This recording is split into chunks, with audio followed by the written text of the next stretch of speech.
In the top of the news today, we have found out that sales of chocolate in the UK are increasing. We spend over £4 billion a year on chocolate. That is 660,000 tonnes of chocolate bars each year. Wow, that's amazing, Adam. Now we're heading over to Adam with the global news. Thanks, Callum and Adam. Today I'm in Dominican Republic in the Caribbean. It's really hot here, and nearly half the people living here on less than £1 a day. Lots of crops are growing here. This is including cocoa. I'm here with Molly, a cocoa farmer, to find out more about cocoa. So how do you grow? The cocoa fruits grow on cocoa trees and are called pods. Inside the pods are seeds which are called cocoa beans. They need a high temperature, plenty of water and moist air to grow.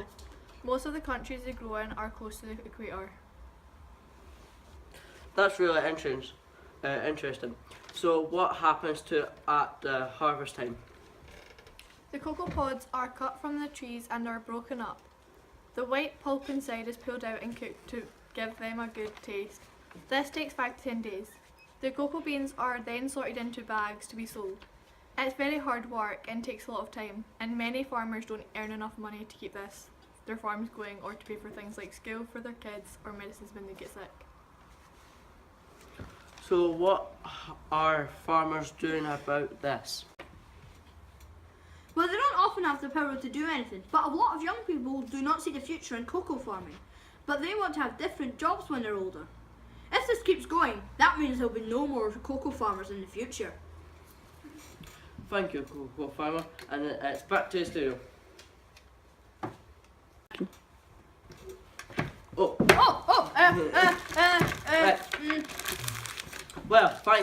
it sounds like we hard work to get the cocoa to make the chocolate we love, and here is the weather will come. And as we can see here, the weather is going to have slightly cloudy with a chance of... Hang on. That doesn't make sense! You said that we were buying more chocolate than we used to, yet cocoa farmers are getting less. How does that make sense? How does it work? And where's all the money go to? Surprisingly not to my salary. There's a really good point, but another good point would be that if cocoa farmers stop growing cocoa, there won't be any chocolate. No! There won't be any chocolate! There won't be any chocolate!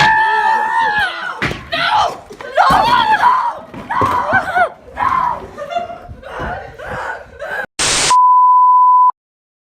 Wait, I think I can explain this. What's up? This is the cocoa supply chain. Now firstly, we start off with the farmer. The farmer grows and harvests the beans. Next, we go to the exporter. The exporter transports the beans overseas. Next, we have the processor. The processor makes the beans into cocoa powder, butter, and also solid. Next, we have the manufacturer. The manufacturer makes the chocolate. The retailer sells the chocolate. And finally, the consumer is the person that buys it. Now, there's a bit of an issue with the farmer. You see, the farmer isn't getting enough money. As we can see right here, he's only getting 2.1 pence. Meanwhile, the retailer is getting 44.2 pence. Now, we need to try and increase the farmer's pay. And to do that, we need to go fair trade. So although they work really hard and they sometimes don't always earn enough to pay for the things they need. Exactly. That doesn't seem fair at all. What can we do to make it fair? Well, one option is fair trade. Have you ever seen that before? This logo right here. You ever seen that before? Yeah. Where have you seen it?